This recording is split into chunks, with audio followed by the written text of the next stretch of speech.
Right then, so time to build myself a Malcador.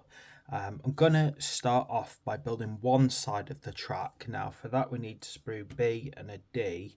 B for the main track section, D for the kind of gun mount. We won't actually be fitting the gun itself, but we will be preparing the mount in this video.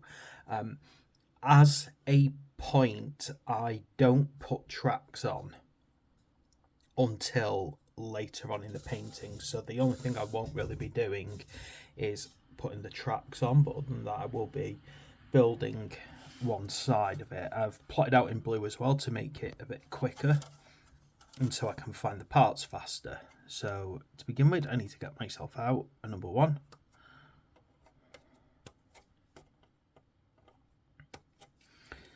And I was thinking while I was doing the review video, I actually started thinking to myself, I used to have a Macarius tank, and I was saying, oh, this uses the same hull type. Except it doesn't. It's actually weird, but I kind of misremembered a word, but basically in my head I decided that the Macarius and the Malcador use the same hull, and they actually don't use the same hull. I decided to double check that, and it turns out that no, they don't actually use the same hull. The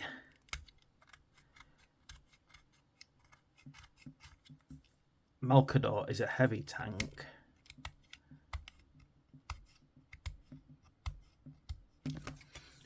and the Macarius is a super heavy tank. And that's why I was like thinking to myself, why does this thing look like it's the same size as a Baneblade? Sorry, a Lehman Russ. When I remember, gosh, this has really got bad molding points on this. I hate cleaning these up. Yeah, why do I remember them being the same size? Of course, I think it's just sometimes your memory thinks things, associates things together, and because of the way that they use the STC concept, my brain just simply decided that they were the same size. Which is why I was kind of like reviewing this and going, it's the same size as a Lehman Russ. I thought it would be bigger. It's longer than a Lehman Russ. I just can't seem to get these to clean up right. I don't like using like knives. I still carry the scar from a... Right. I don't like it when you've got... I don't know why, but some days it's so much harder to clean these up. I don't know if it's because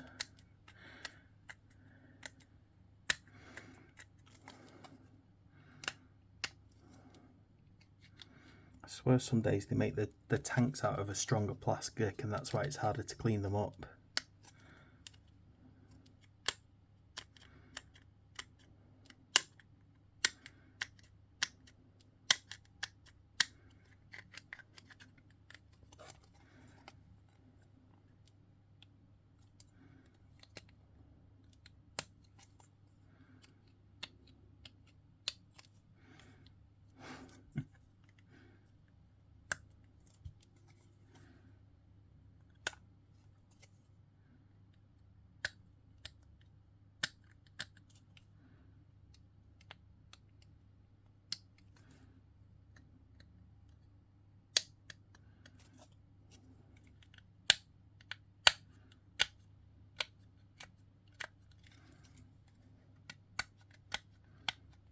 I swear this video is going to be me mostly just cleaning things. Oh, I hate it when it's like this. Right. Where's number 2? Part number 2. There it is.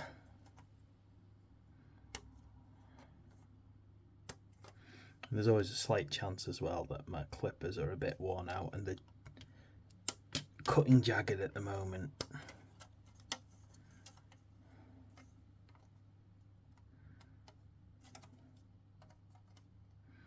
Which, when you consider how many models are put together, you know, it does kind of make sense that they were out.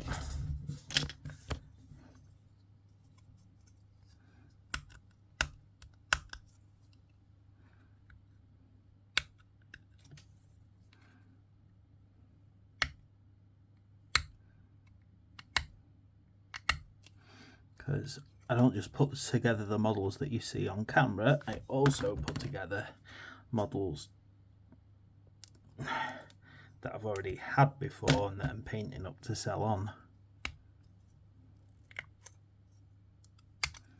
And I'm not the greatest painter in the world, but sometimes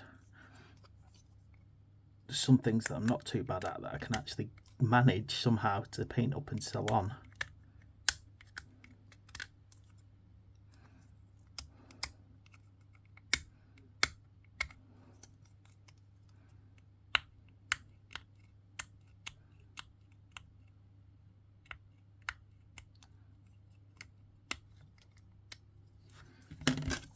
Okay, let's get this lined up then. So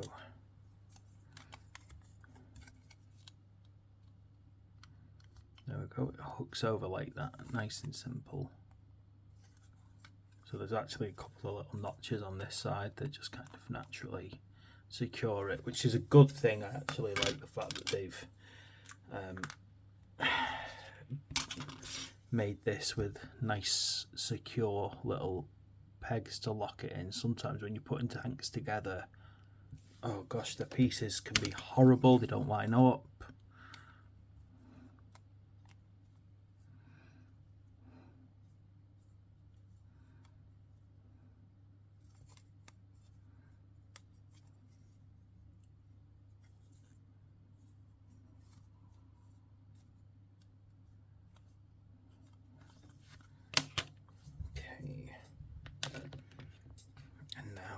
A little bit of number 5 off this one.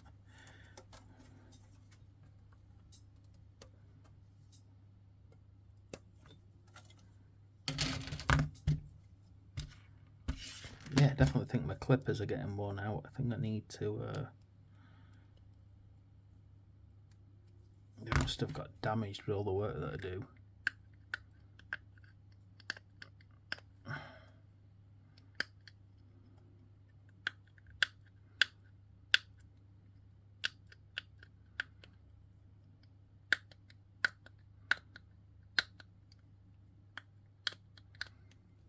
Let's have a look here.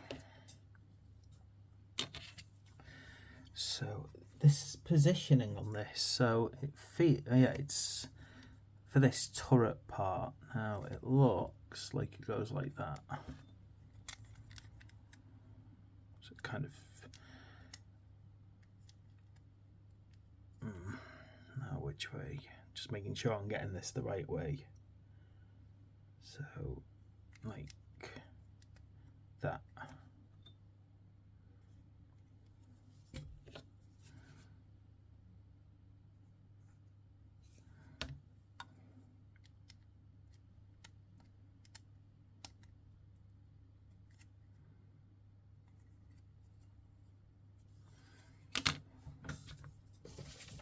Okay, now we need a number 3, which is this long piece. You know what, I'll find out pretty quickly if I use a different set of clippers.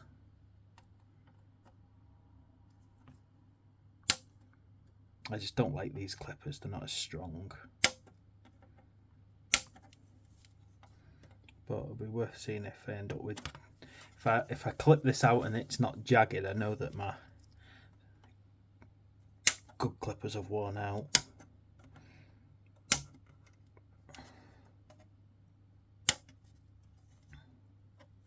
Yeah, it seems about the same.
That bit's done.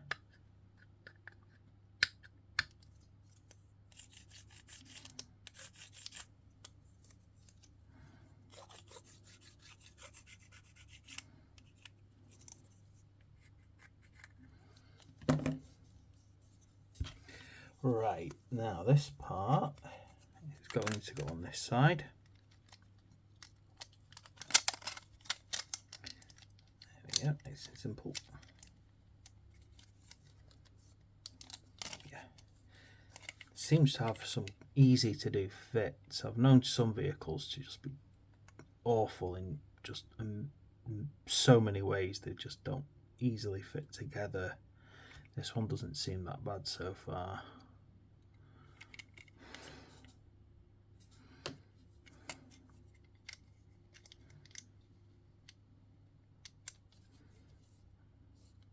So you start to pick up quite quickly when you're doing vehicles. You start seeing like bends in the plastic and damage very early on. You start to work out if it's not a good mould. Right, let's find number 4.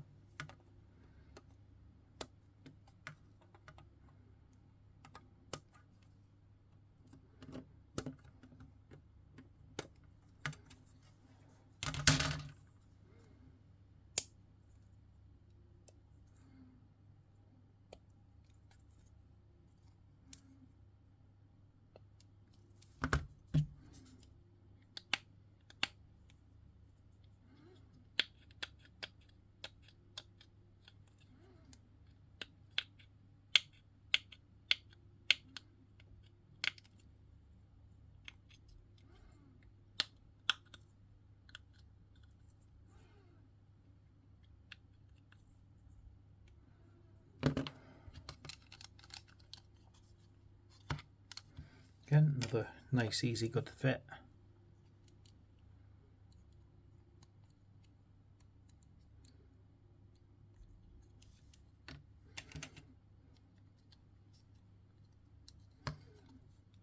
Here we go. Okay, looking good. I mean, it seems to be an easy build. Just seem to be, you know, taking a bit of time. Oh, not my camera. Right, now over to this D sprue. And we're building basically the housing and the mount for the weapon, I think. So I've marked out in blue just the bits that I need. So I need 1 and 2.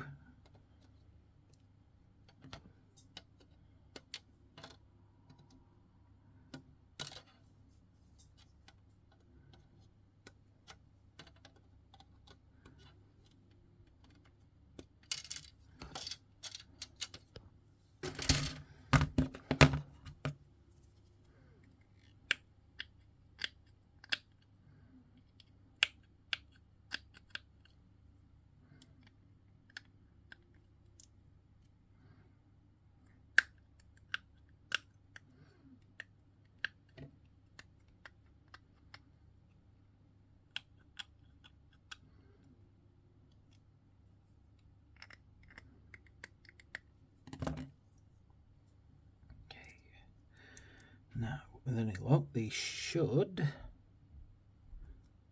just easily click together.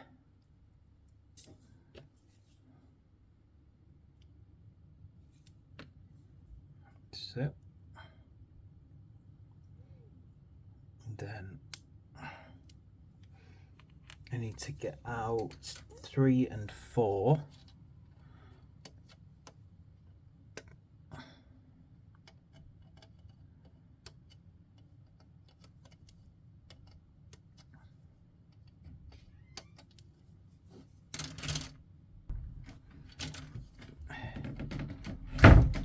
Yeah, this 3 and 4 here. Yeah, I think what we have to do though is we have to kind of be careful about gluing on this. You don't want the actual mechanism to get glued.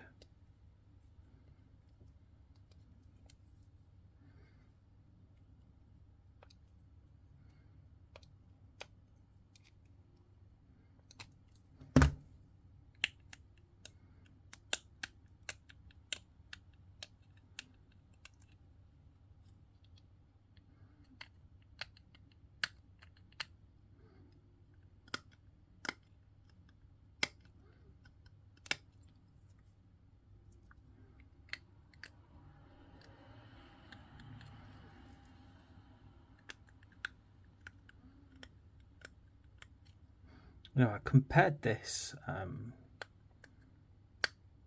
when I reviewed it to the what's it called now?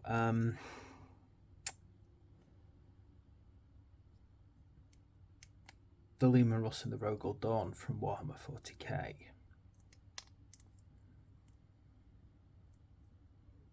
Right. Yeah, so the glue only goes here, nowhere else. Now I'm thinking what I should have done is actually pulled up the Space Marine tank, the Sakaran, and tried to see if there's any design similarities to that one too.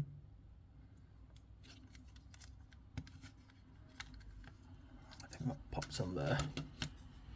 Then what we need is a number 5 from the D sprue now.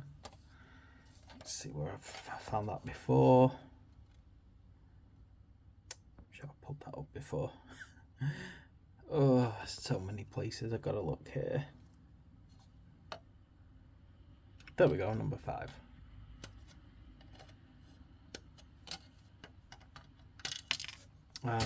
Yeah, like maybe because I know the Sakarans obviously are a Space Marine Legion tank, but it would still be interesting to see if there's any design similarities in these.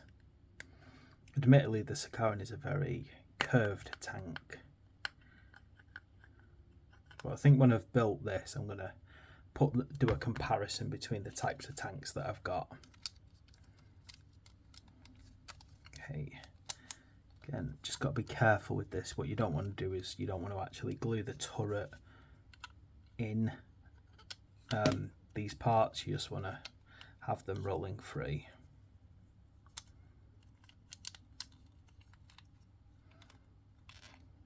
Like so. Do you know what? What am I even getting this the right way around? Am I putting this in back to front?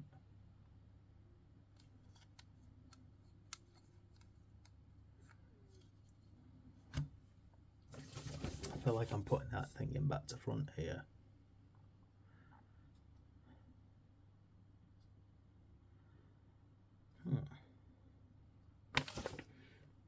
Maybe I'm not. It just feels back. It feels back to front. Like actually feels back to front right now. Maybe it isn't. No, it's not. I just convinced myself that it was in back to front, but it's not. Fair enough. Yeah, that's quite good actually. It's got a good movement there. Leads to the question, the fact that I can grab hold of that and pivot it, and it looks like move it up and down as well. Makes me wonder if there's something like, I don't know, that we're doing with it later on that allows it to move freely. Anyway, there we go. So that's our side one completed. It's not actually that hard to build. So you know what? I think in a second I'll move on to the next part. Right, it's about time that I set myself up to do the second track now. Marked out in pink on my sprue which one we're following here. I found the other one quite easy to put together, but required quite a lot of cleaning up. So we're going to start by getting number 6 out here.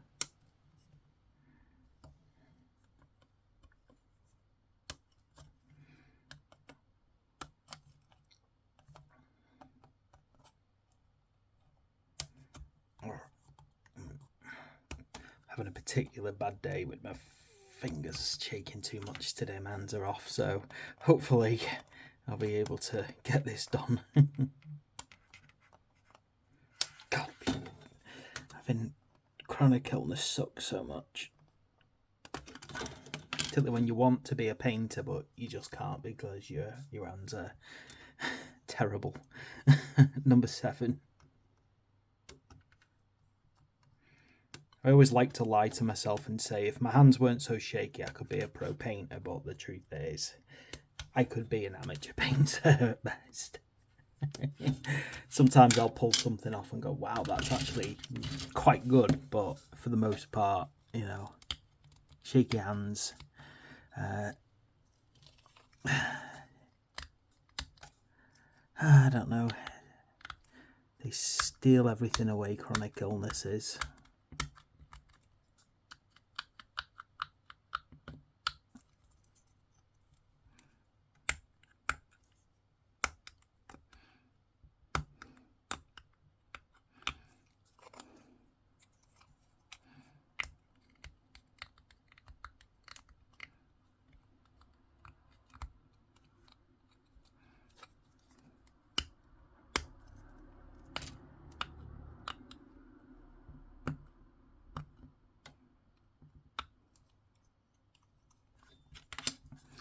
Oh, well, at least this one seems to be cleaning up a bit quicker.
Game and glue up.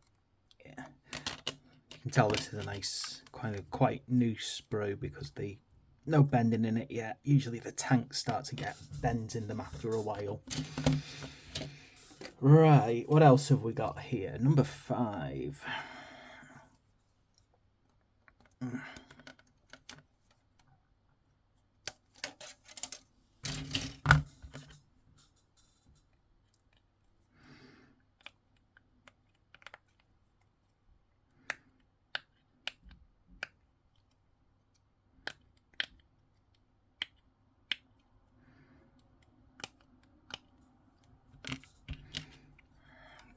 This kind of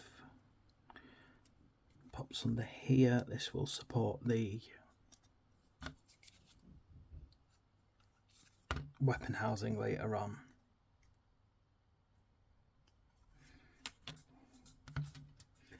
Right, number 9 and number 8.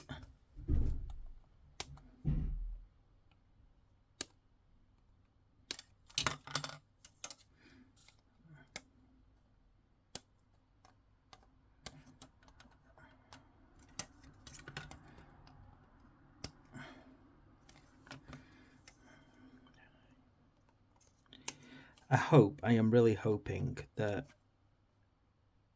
I don't know if it's going to be possible, but I would really love if the next magazine subscriptions that, so I do the Combat Patrol, for those of you who don't know.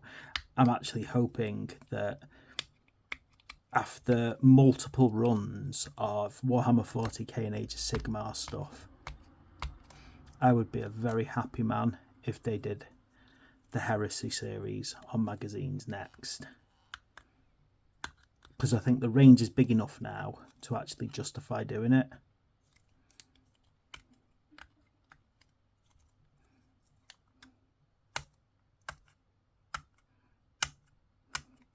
I've said though in the past that with that combat, I would love if Hardship Partworks worked with Games Workshop to create something like a plastic Reaver or Titan, or even a Warhound, and do a magazine subscription to build it.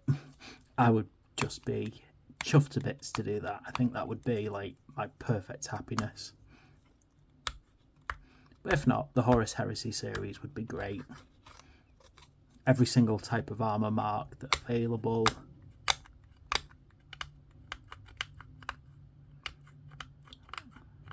As I said, I'd be very happy if they did that for the next collection.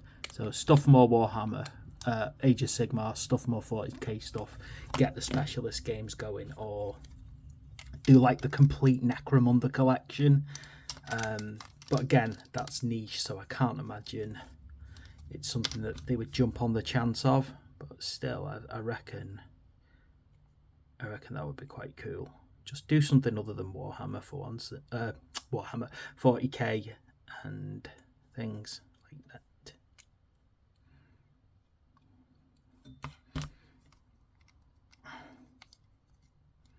Yeah, I mean, could you imagine actually doing your entire Necromunda collection like this? It'd be so cool, actually, wouldn't it? Or building a Reaver Titan one bit at a time. I reckon a lot of people as well would seriously get into that.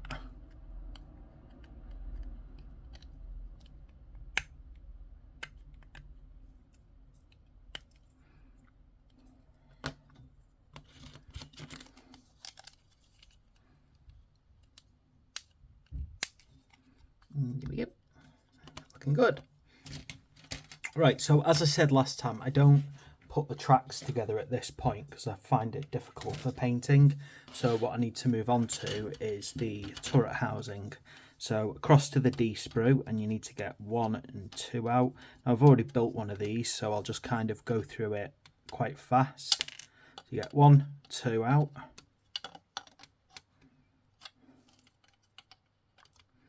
This number 5 that's right next to them.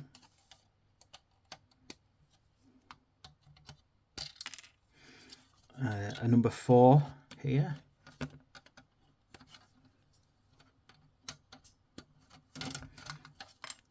Number 3 over this side.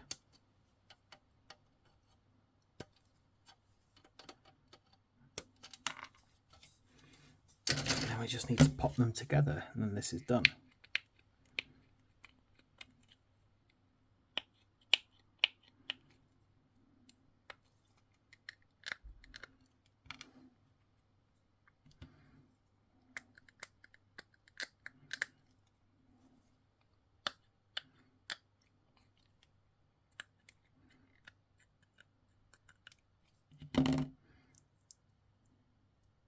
I do find it interesting that this thing is fully movable, even though it looks on the surface to be a piece that's not reachable and not visible. That's my initial impression anyway, when I've put the other one together. Suggesting that you might be able to reach into it when it's built, but we shall see. Either that or someone who was designing it said, you know, I'm going to include that mechanism inside so that one of those clever clogs is who likes to turn these like tanks and things into little go-karts and stuff. They've got something to work with. Could be the case, who knows.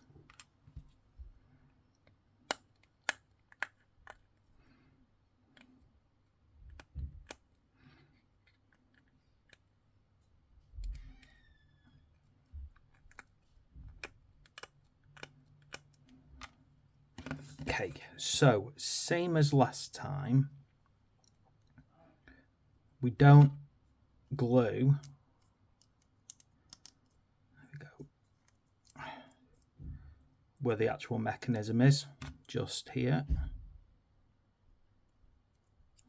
Here. So that it's free to move. And then what we do is we pop it in this little housing on this side, and then we've got to put a bit of glue there to hold this part in. Oh, come back.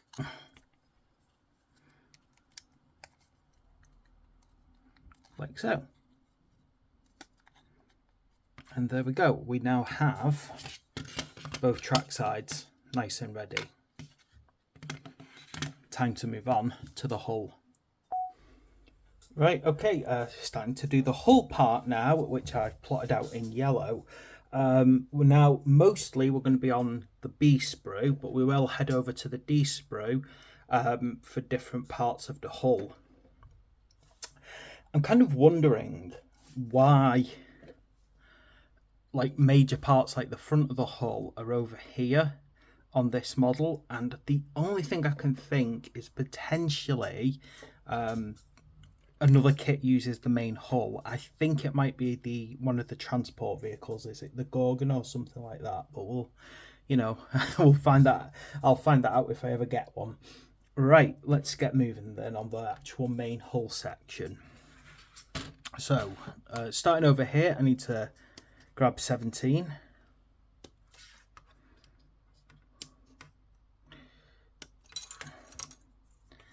And I also need to get 18, which is on this side of the B sprue.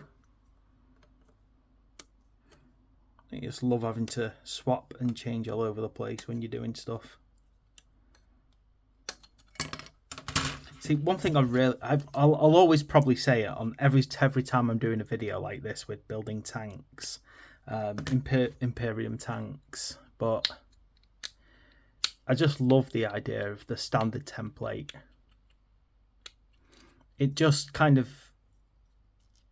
allows for, the kind of, how do I put it? It just feels like right that humans have, well in the past, come up with designs that worked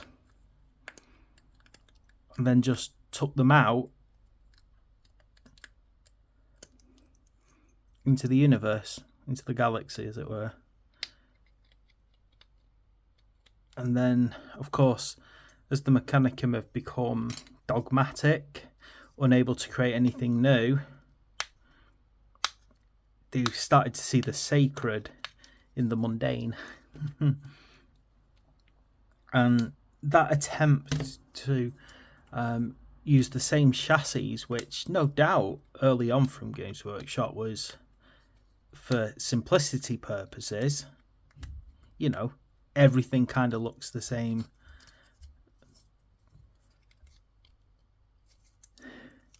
Everything looks the same for,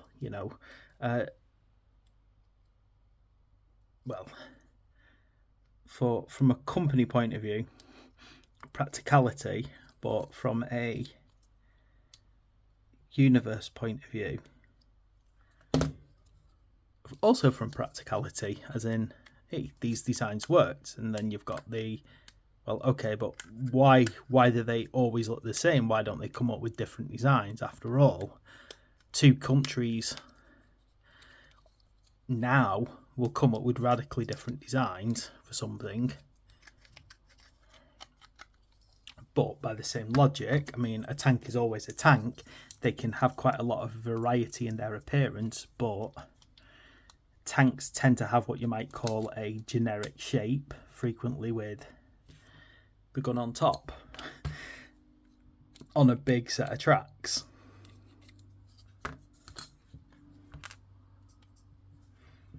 And to be honest, if you actually look at the different designs Games Workshop have come up with for a lot of things, Space Marine tanks do tend to be quite inherently different design-wise than Imperium, the Astra Militarum, or in this case the Solar Auxilia tanks. Right, I don't know if... look, this is actually a bit of a gap here in this part. I hate gaps on tanks. Now I'm just making sure if that's not partly because I've been a bit... I'm just making sure that I've cleaned that up, because I think that's part of the problem. It's got a very difficult join there.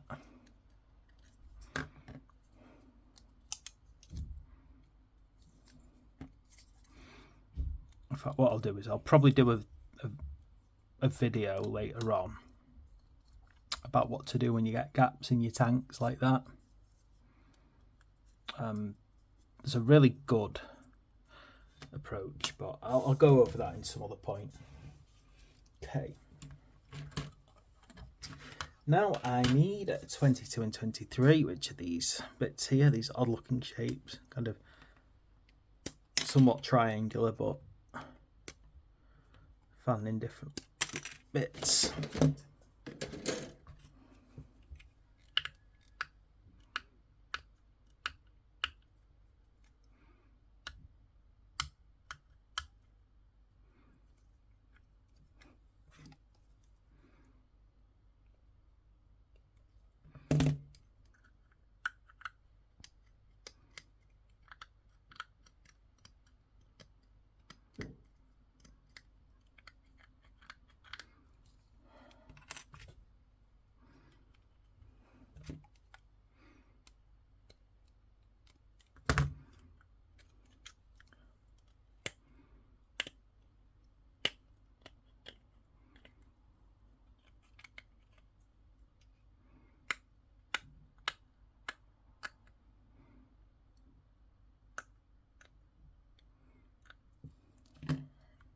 Okay, now these,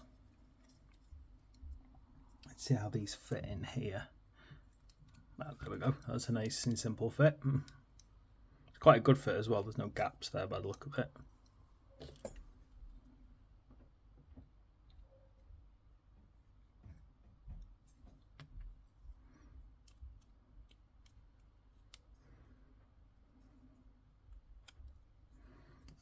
And then on the other side, same again, nice and simple. I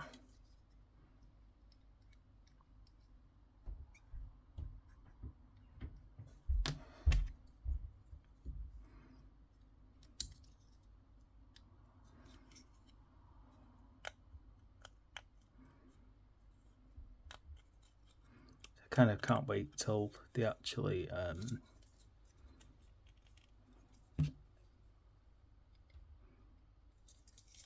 I really hope that they eventually release the Macarius tank.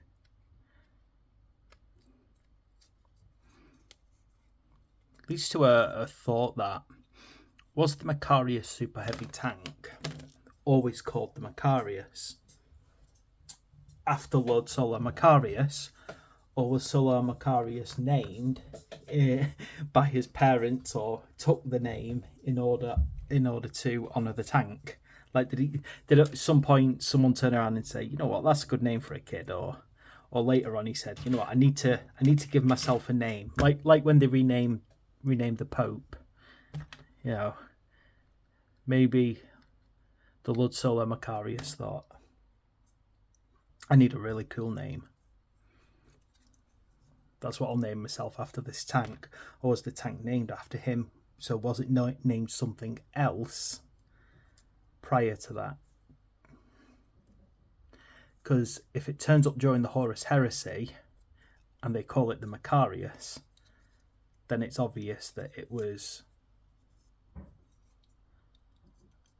named first. But if it's called something else, that'll be quite cool. it'll give it additional history then. Right, need to create 2 of these exhaust ports. So number 24, which is this part, and number 25, which is on this one.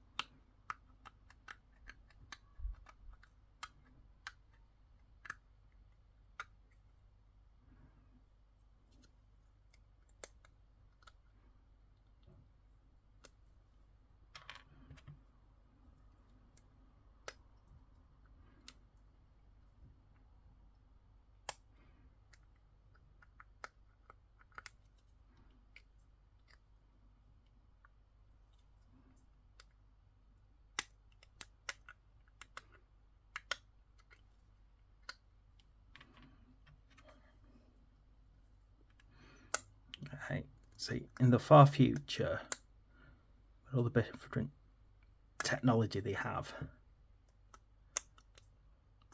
tanks still have internal combustion engines. Instead of 0 combustion engines. Now, I get it. Exhausts do kind of look cool. But, by the same logic, I have to admit I'd really like to maybe do a couple of tanks, convert them so they look like they're running on solar engines or electric engines of some kind.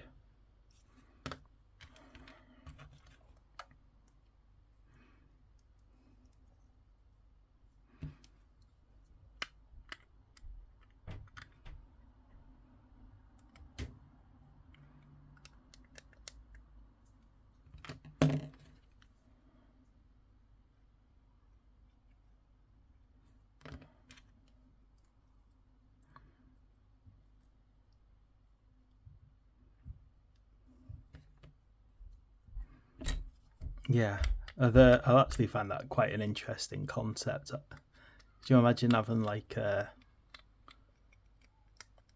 solar powered Lehman Russ?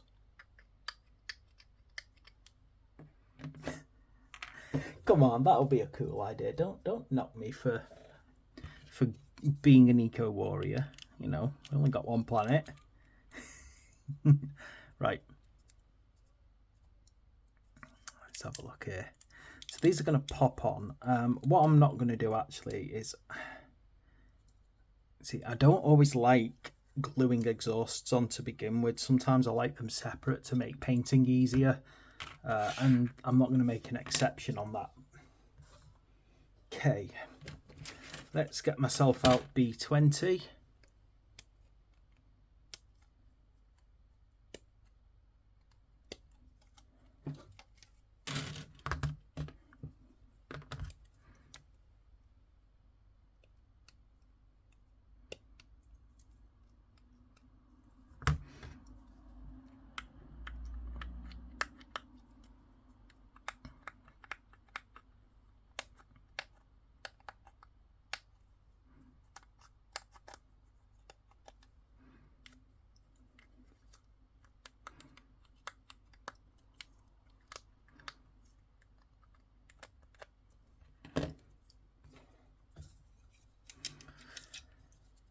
Right, let's see how this one goes on then. So it feels like it's supposed to pop over here.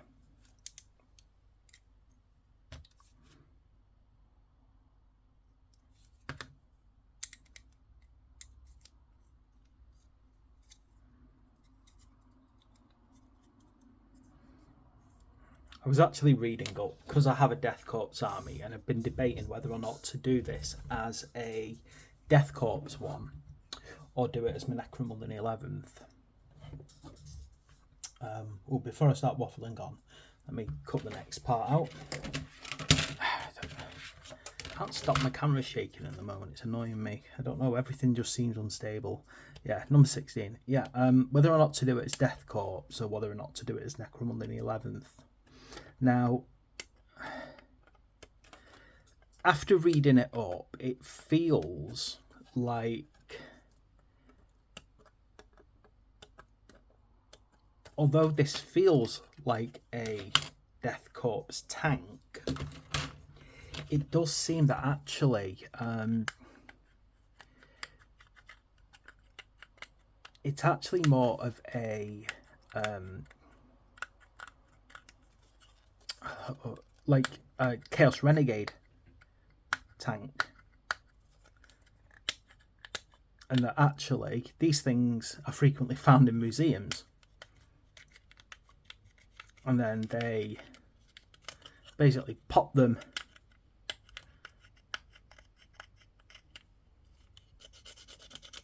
and rearm them and use them during the Krieg Civil War, which I find very interesting as a concept. Now, that probably means that, yeah, a few of them were reclaimed and then found their way into the service of the Death Corps, but actually they're probably more likely to use modern weapons like the Lehman Russ, up-to-date ones, basically the latest version of the Lehman Russ.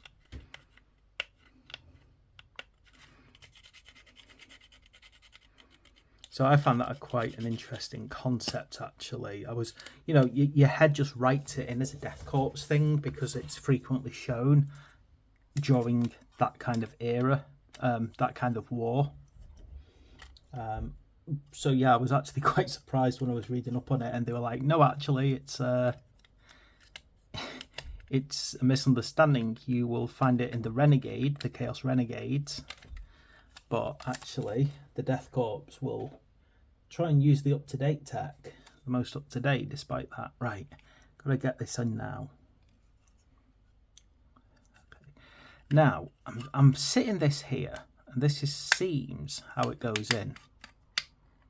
But then it leaves a gap here. Now, I'm just having a quick look. It looks like that's right. That gap looks like it's correct at this point. It just doesn't feel right.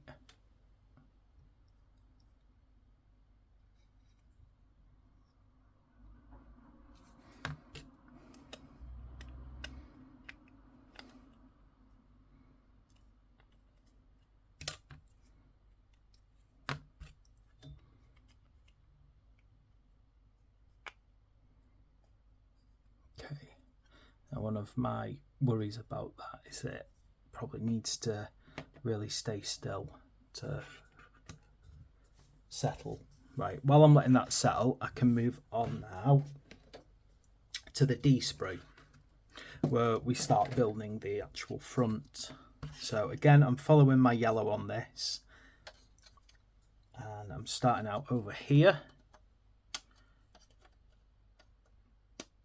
with number 6.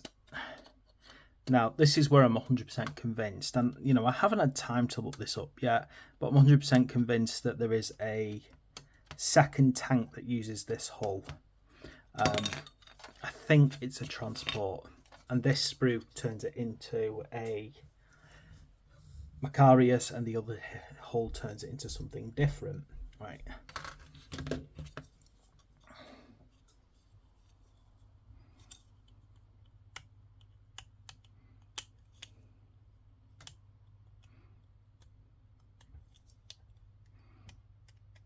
I want to magnetize this, but my little hobby drills decided to break,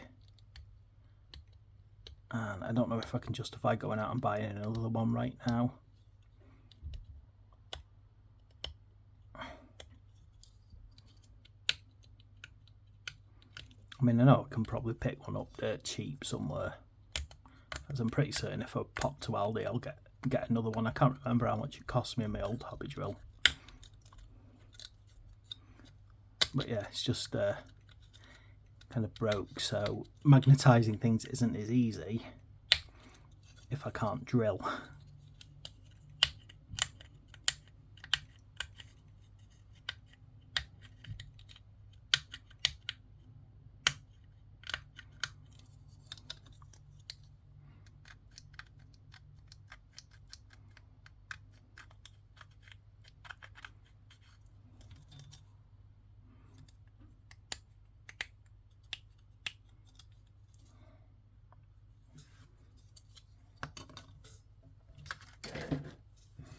Right.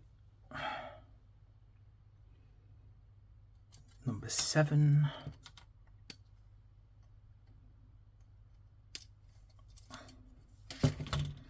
Yeah, so I'll have to see. I'm going to do a few checks, see how easy this thing is to magnetize, and if I can think I can do it without lots of drilling, then I'll do the video.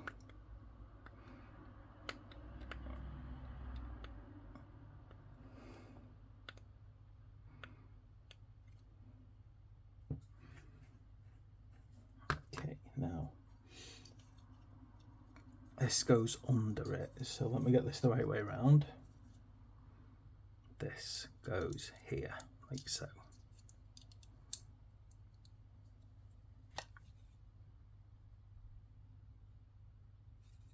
Yeah, it's just sometimes being able to use every single weapon option through magnets makes life so much easier. Well, because it saves you money, because you can just create the tank that you need on this fly. And a lot of us, we're not fighting massive battles. We're never really going to need, let's get number 9 and 10 out, 3 Macariuses on the battlefield. We just tend to need 1.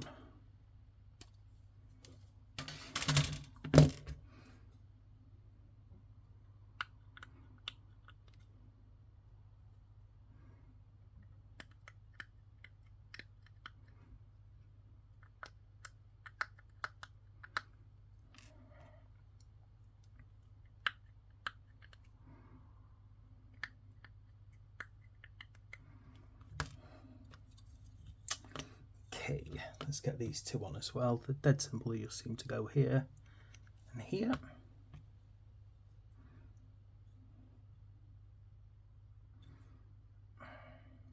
That side for number 10 and number 9 on the other side. Like that. Okay, and now I also need number 8. This little bob here.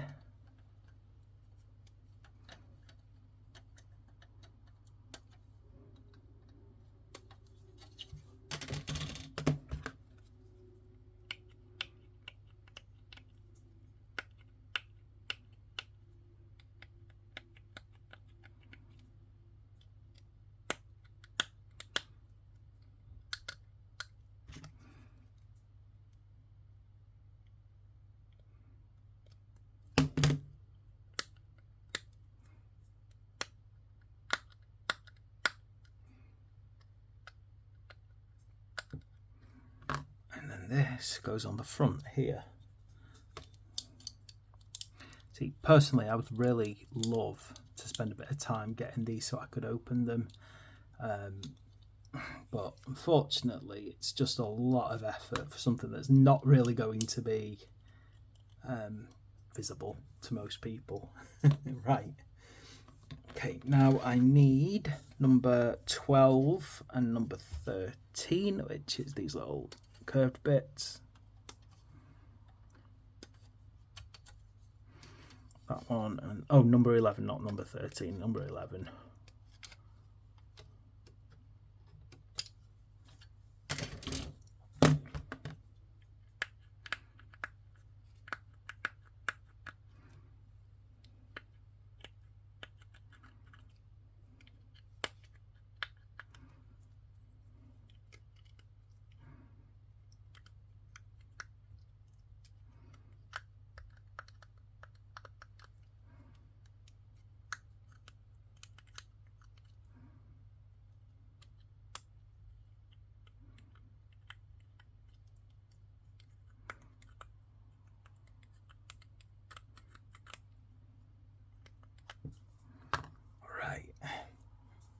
Now it says don't glue.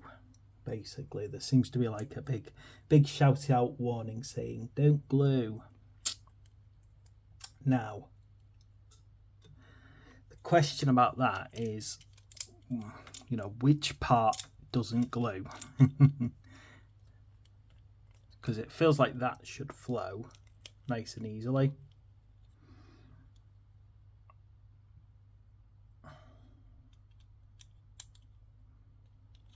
Which leads to the question, which part is the part that you don't glue?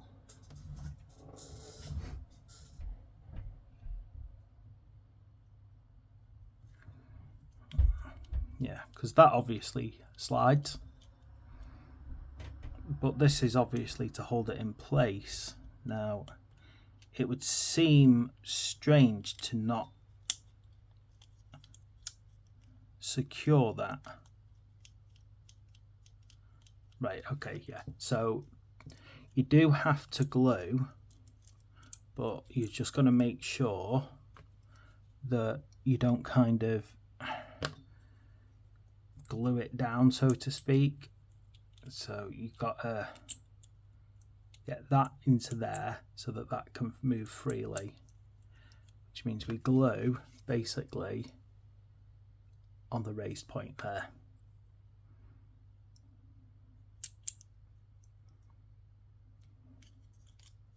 And that way it moves up and down,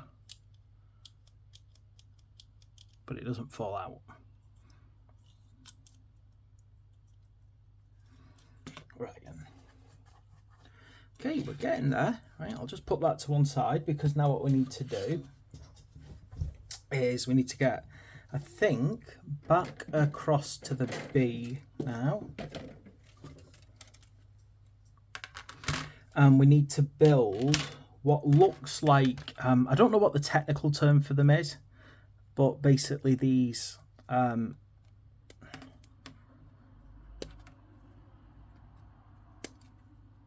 numbers 26, 226 out.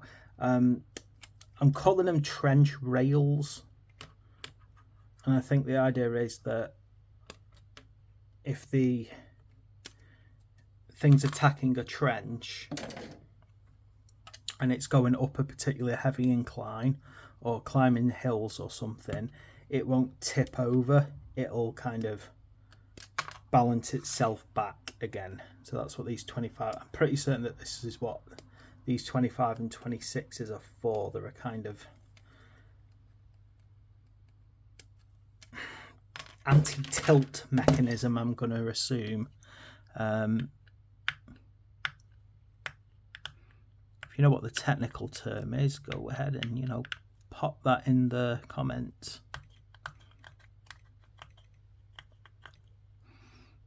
I'm calling them trench rails for now, because I can't think what else to call them.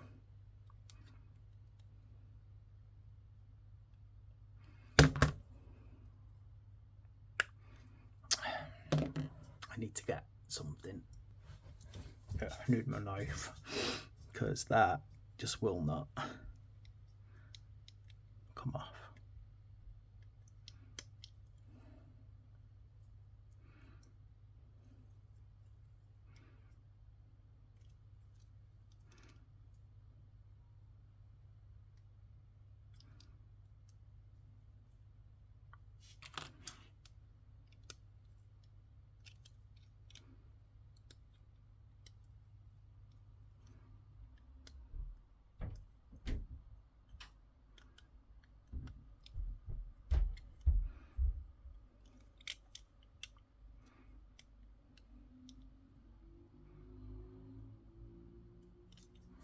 There we go.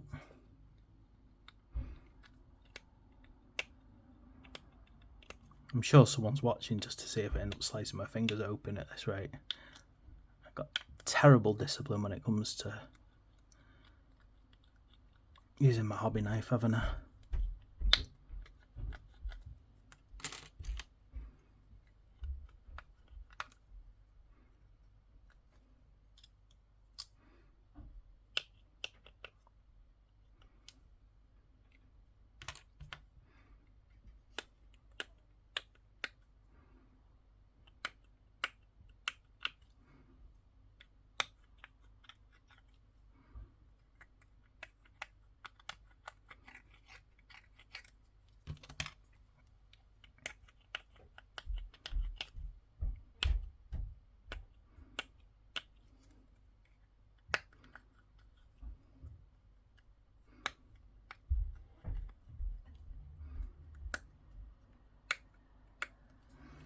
Whew, right, that's better.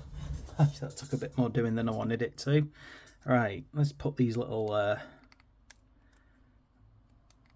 things on. Get them the right way around as well would help. There we go.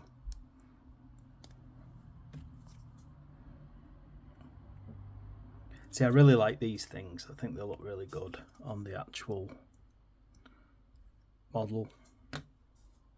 Sort of it takes them, it just adds like a feeling that it's a real thing, you know, actually going to be fighting in the real world, not just like a model. So I really like these kind of additions.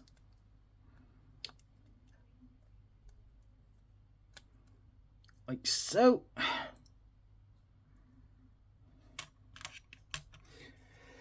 Right, and then what we do is we get our hull point, and it seems that they kind of sit in there, nice and simple.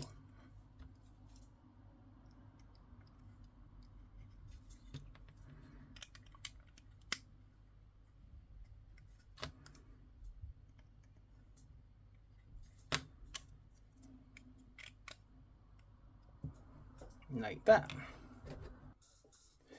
Right, and then what we need to do is put this part on the front.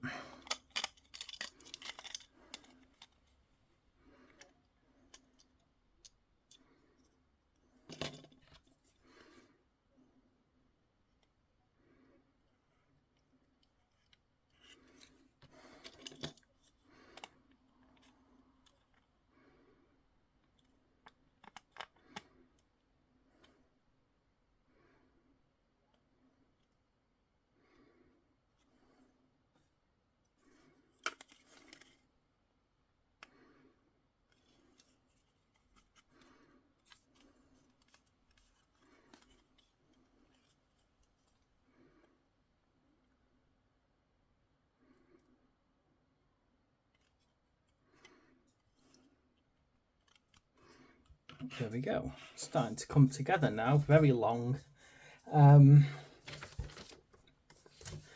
of feels like, looks like a sled at the moment, doesn't it?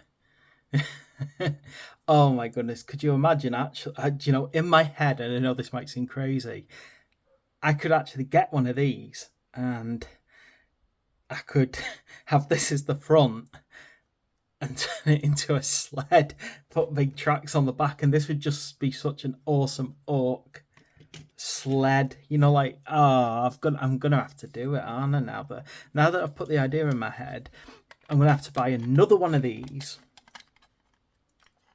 and turn it into an orc sled, because reasons and madness.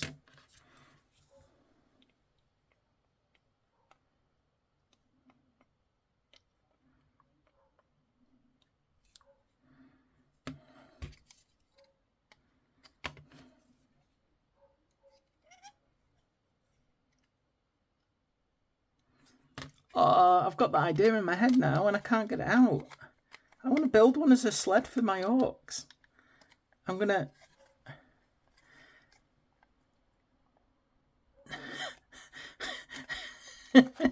turn it into an orc sled, and it's gonna have like tracks on the back, and then the orcs are gonna just be like, yeah.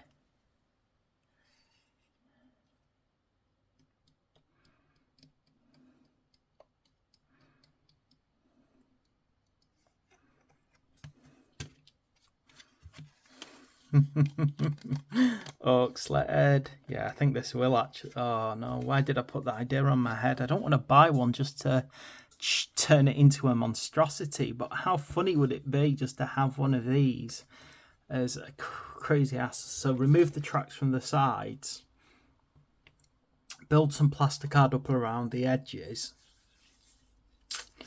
then put battle wagon treads on the side, put a big ass engine coming out the top of that thing, and have my orcs just basically going sledding. Oh, why have I put that idea in my head? Right, there we go. Right, so These exhausts go here and here, but I'm not going to put them on because I personally find trying to actually attach exhausts and paint around them is a battle and a half. So we're doing well so far though. We've built up the main hull. And I think we're heading into building the battle cannon next. So I'm going to end this video there because between the hull build and the track builds, this has gone on for quite a while. And I'll do my turret build in a separate video. So thanks for watching. Please like and subscribe, and I will see you in the next video.